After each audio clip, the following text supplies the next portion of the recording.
Jack and Jill here. Hello. Welcome to the JackJill Show, entertaining real estate investment talk. I'm Jack Putello. And I am Jill DeWitt, broadcasting from sunny, soon-to-be rainy Southern California. Today, Jill and I talk about leasing or buying your primary residence. Seems like a simple thing, but it really can trip you up. Oh my goodness. At any point in your life. It could sink the ship for some people. Have you heard of this term, house poor? Yeah. I've known people that are just house poor. Like, they purchased such an expensive house that they don't have any money left for anything else. I know. Including real estate investment. And where did they get that advice? Where does that, I don't know. I know people too that they think that they've, for some reason in their heads, they have to sink every last dollar into it because, it's going to pay off someday. Right. Or it's like the best investment. Well, we'll talk all about it. Before we get into it, let's take a question posted by one of our members on the JackJill.com online community. It's free. Okay. Shay asks, I haven't done my first deal yet, so I apologize if my question seems naive. I got a call regarding a property that is in rural desert area. The lot in question is 3 acres and sits catty-corner to a lot about the same size that is occupied. Like many people who actually make their home this far out from town, satellite images show that they have made full use of their property and have various outbuildings, derbies, I don't know what, a couple of broken down cars, and overall looks somewhat junky. Boy, that's a really nice way to put that. Congratulations, Shay. Right. There's a bunch of stuff everywhere. Right. Well, I've seen worse. I'm concerned about its proximity to the property that I'm looking at making it unsellable. On a scale of 1 to 10, 1 being tidy and 10 being a rotting junk heap. 1 being Jill. And What? 10 being me. No. I'd call this one a strong 7. I guess what I'm asking is, when you guys are faced with this situation, how do you approach it? What kinds of things do you look for? What would kill the deal? How do you address the issue with the seller if you already have a signed offer? I know every case is different, and I'm actually buying this property at a discount, but I'm obviously concerned about my ability to resell it. Even at a discount, do people still have properties next to junky neighbors, or am I just opening myself up to a headache? Thanks in advance. This is a common, very good question. It's a great new person question, and I have a ton to say about it, but I'm going to let you go first. Oh, I was going to let you go first. Oh, okay. This is an attribute, not a problem. The only reason that you wouldn't buy property, let me put it this way. When you're buying rural vacant property, the more things that make it unique, or the more things that make it potentially livable, the better off you are. And in this case, this guy may have, the neighbor may have taken a junky approach to this, but they figured out how to live there. They figured out what to do with electricity and power and sewer and water. So that, I look at it like that person's done a lot of the work, albeit maybe not how we would go about it. They've done it. So that alone, because the person who's going to buy this property is probably taking the same approach to life. If you're going to sell it to a non-investor, you're going to sell it to the end user. They might have a bunch of crap that they want to put all over their property, just like this guy. Yeah, who's to say it's going to be a little house on the prairie, Right. Gorgeous little cabin? We don't know what they're going to do with it. I was going to say too, what about you? If you thought about this, Jack, but 3 acres is bigger than you think it is. Yeah. That's a 3 acres is 130,000 square feet. Mm-hmm. It's your house that you live in is probably about 1,200. Right. So, go ahead. No, that was it. It's a lot of square footage, and then access. So this person also figured out how to get to the property if somebody's living there. So there's 2 types of rural real estate: ones that you can get to and ones that you can't. Think of it just a picture, a square of a piece of property in the middle of the desert, which we often come up with. We often get signed purchase agreements back on. That's not as desirable as this. So in a nutshell, the shorter answer is I would buy it. Yeah, and you know what? He just said it's at a discount. It's a good price. So, I wouldn't have a problem with it. Now, one more thing, though. If for some reason, Shay, this is just not sitting right with you, don't do it. And how do you get out of it? You just tell the seller that, you know what? I did my research, and it actually, it doesn't meet my criteria. And thank you very much. Let me tell you, deals fall through all the time. And I'm talking, let me share one. I hope it's probably the same one I'm thinking about. I can say that even investors that go through the whole process of doing formal, through a realtor offer, you know what I mean?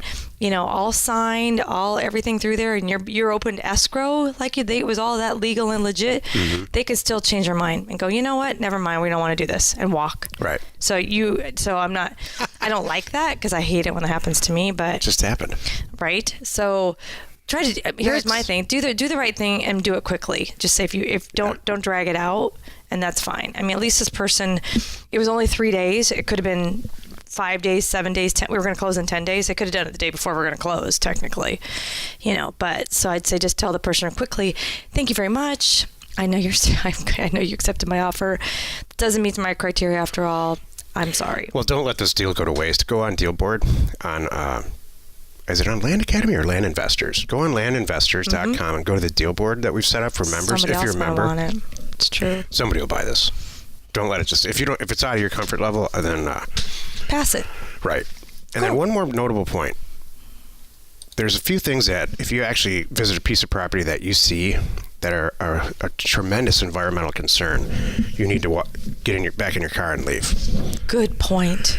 And it has to do with EPA environmental concerns. Refrigerators are a big problem. If you remember with Hurricane Katrina, the Freon in older refrigerators is really toxic. It's an Environmental Protection Agency issue, and while the EPA is largely bullying group of people who are wrong 95% of the time, in my opinion, they're probably right about this Freon thing. So if you see old refrigerators all over the place and there's just leaking, and you got to get out of there. Anything that's a potential environmental hazard can really affect the acquisition of your property. So you want to stay away from that. But an old car sitting there, no problem. It's true. Just my opinion. Today's topic, lease or buy your primary residence. This is the meat of the show.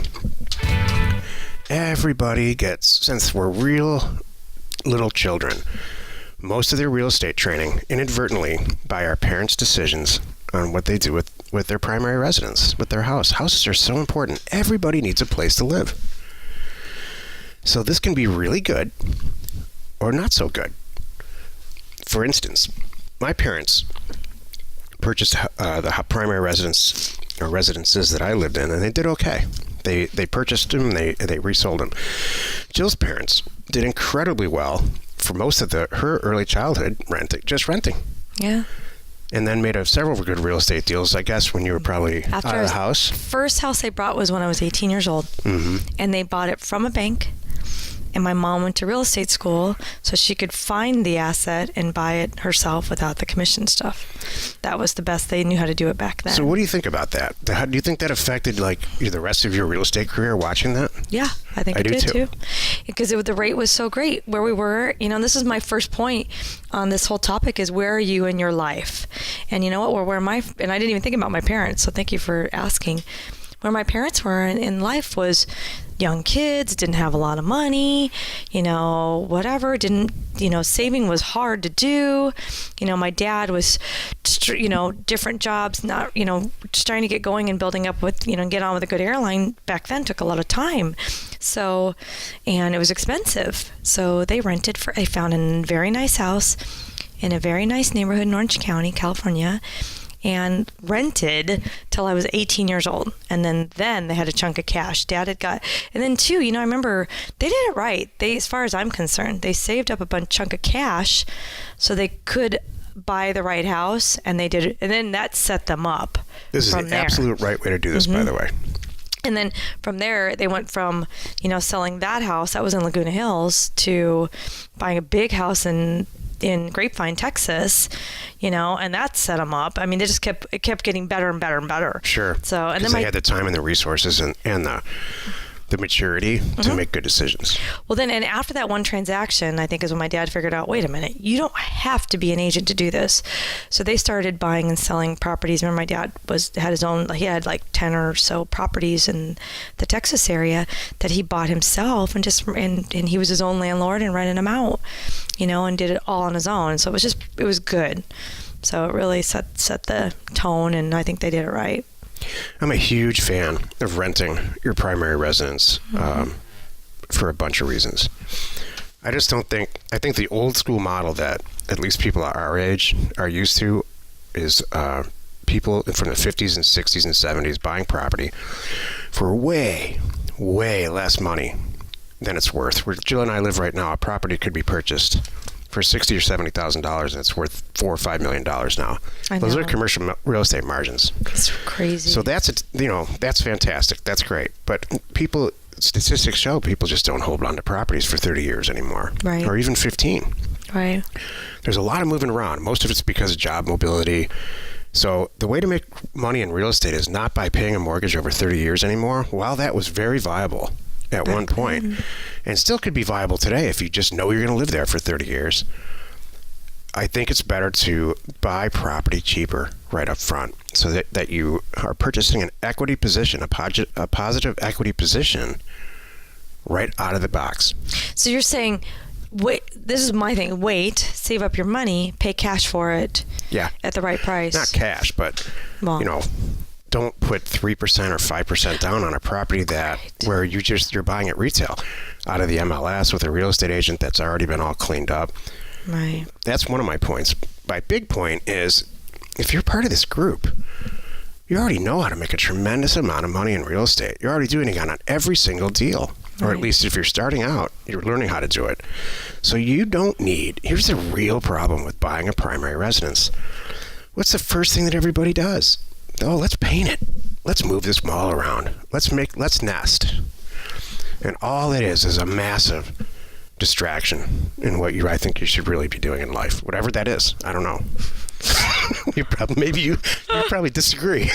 There's something Jack. I am sure you, listener, are better than that. You are better than just moving walls around. Massive distraction. Oh my God! I know that's how you rank children. Now you primary residence, wife, and children. Massive distraction. You know what? Hold on a moment. Not you. Oh, but yeah, you're right about the kids. I know. I know. Oh my gosh. What do you think about? Okay, I have a question. We're just gonna let that go. What do you think about leasing or buying based on the market? If you're in a real down market, like we were in 7, 8, 9, 10, 11, and you're staring at a property and you have a good job and it didn't really affect you.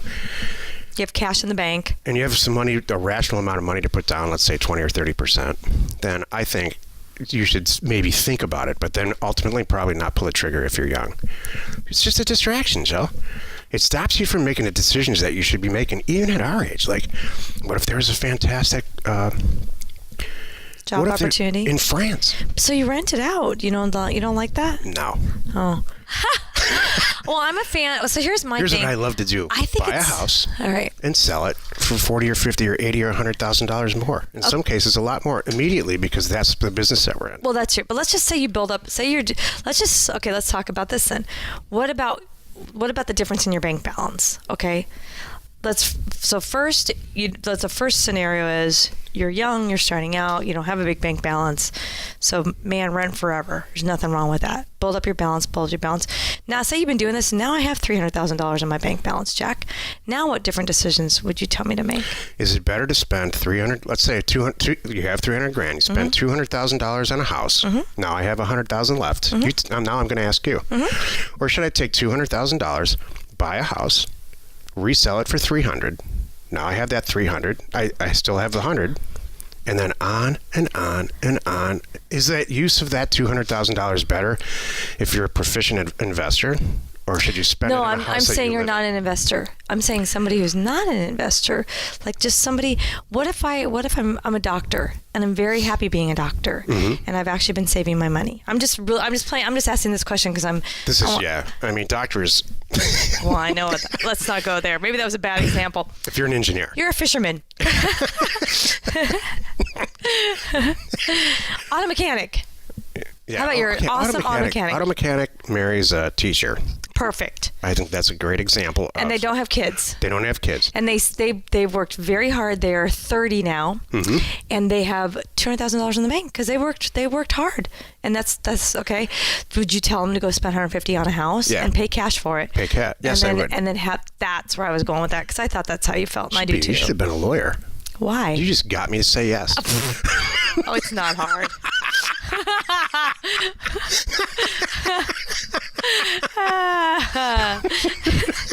Oh my gosh. It didn't take long either. Yeah, no. It really took about 8 minutes for you, Jill. Watch me. I can get my way. Watch this. Just kidding. Unthink my whole concept on this. Sorry. No, because I want. All kidding aside, what Jill's saying is it's circumstantial. Yeah. This one way is not right for everybody, but the show is for theoretically people who are interested in buying and selling real estate. Theoretically. So. But there might be other people listening to us. Maybe 3. Not anymore. Just heard their buttons all click off. No, okay, but overall though, my number. If you came to me right now and said, "Quick, answer this question: lease or buy?" You know what I'd say? Lease. Yep. So would I. Yeah. Absolutely. So would I. And it's not if you just look at the money piece. Here's another point. When you go to buy a house, and you do it the traditional way, a primary residence, and you do it through the MLS, and there's agents and lenders involved, you're spending tens of thousands of dollars, if not $100,000, on fees and furniture and upfront costs. Because you don't buy a house because you're downgrading. You buy a house because you're aspiring to buy a property in a neighborhood that you potentially can't afford, probably because your friends did it, or some awful reason.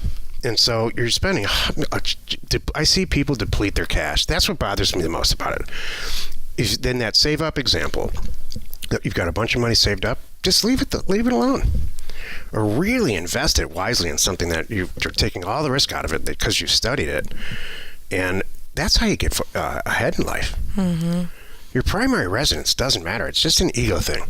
Remember last night we went to an event where they talked about the upswings and downswings, the boom and the crashes of the real estate market, and what that person's predictions were.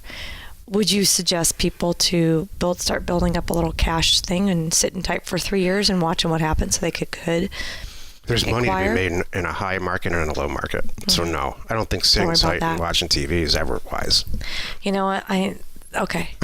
Does that answer it? What did you say? I don't think sitting tight, watching TV. I don't think sitting tight and just riding it out and watching TV for a few years is ever the right answer. Okay. But I think there's always a reason to have more cash than less. The day trader in you just came out. Flip it, buy it, flip it quick, get out, same day. Yeah. I know, I'm joking. That's not. It's out. I have no day trader mentality for the record. That was Jill's attempt at a joke. It was. I'm sorry. But I do agree though. Because you said there's money to be made when it's going up, and there's money to be made when it's going down. And it's true. And because we're proving that right now over and over again as we're working on House Academy. Buy it, don't keep it that long, and sell it. There's a lot of people that think that's, I think for me, that's the main thing here, Jack. I think a lot of people think that you should buy these properties and plan on 20 years and it will pan out. Boy, I'll tell you, there's dwindling number of markets where that's going to happen. That's what I'm saying. But I think the mentality out there, because we watched our parents do it. Yep. That's, I think, a lot of our parents bought a $30,000 Hallcraft house in 1970 or 80 or who knows what, right? And they at least doubled their money in a lot of and so I think that's what a lot of people are going, well, I'm going to do that too. In a couple of days, we have a show called Why the Same House. So if you picture that Hallcraft that Jill just said, why that house in Texas is $110,000 and why in California it's $3.2 million. Right. The exact same house in the same condition. And here's a hint. It has nothing to do with the real estate itself or the land or any of these economic theories that you have. It has everything to do with, here's a spoiler, how much money people have in that area. Mm-hmm. That's true.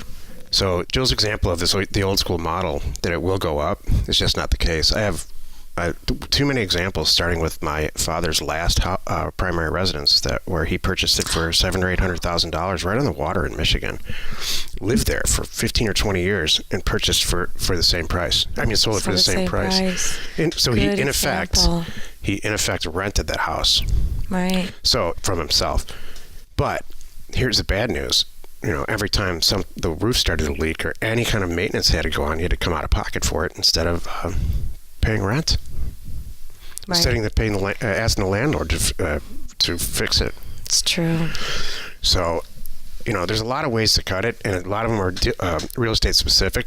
I mean, in that case, he could have avoided that if he would have purchased it, in a non-traditional way, the way that we purchase real estate for $300,000 or $400,000, which is what he should have purchased it for. It's true. That's very, very true. You're right. So, leasing is not as evil as a tenant. It's not as evil as we all think. Mm-hmm. Being a landlord is not always the best answer for your primary residence. Being a landlord and owning tons of property and renting them out, now that's a good idea. Can I add one more thing? Not being satirical, of course. One more thing that I find really interesting too. It's interesting in some markets how what you can lease a house for and what your mortgage payment would be are so different. Yeah. So if you really sit and do the math, like I'll tell you, Southern California is that way. You buy a $2 million, $2 million house, your mortgage is what? Well, with taxes and everything, it's generally $5,000 for every million a month. So you're paying $10,000 a month mortgage, right? But principal, interest, and then some other stuff. But the taxes are atrocious. Mm-hmm. The taxes here are atrocious. Right. So that's what your mortgage would be if you don't put much down and all that good stuff. But those same homes will lease for half that.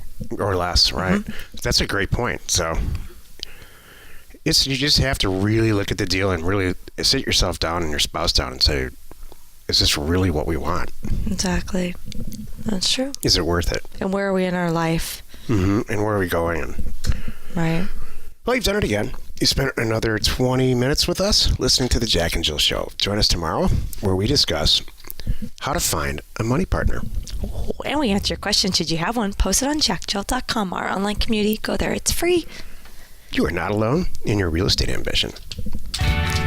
It's a complicated topic that we just talked about. And everybody's really, I'm sure that half the listeners are saying, you guys are off your rocker. You have to buy a house. Yeah, look at how much we made. I'm really happy. I've rented my whole life. I know. And it really, I bet, depending on their age, they have a very different opinion. Mm-hmm. Well, even cars, leasing and buying cars, it's that too. It used to be, I remember I don't know, have you noticed a shift? It's almost like I don't see as many people are here, maybe I just don't hear it, about car leases as much as buying. But I don't know, everybody has a different opinion on it, and those depreciate so fast. I'm such a fan of just buying a used car, obviously. Yeah, for cash, me too. Mm-hmm. But if you're a corporation and you have a fleet, then you should always lease them. I mean, there's tax reasons, and that's very complicated. Oh, that's true, too. There's big tax issues. Well, you know what? Okay, that brings up one thing that we didn't talk about, too, and I'm going to ask this last question. I know people that buy homes, even if they have the money in the bank, they will buy a house because they think that it's better to write off the interest, not pay the whole thing, but buy only up to a certain percentage and make the payments on it because they could write off the interest. And I can't wrap my head around. That's a result of a government ad campaign conspiracy quite some time ago. Okay. Just like milk is good for you. Got it. Thank you very much. Hey. She ended it right there. I did. Share the fun by subscribing on iTunes or wherever you're listening. And while you're at it, please rate us there. We are Jack and Jill. Information and inspiration to buy undervalued property.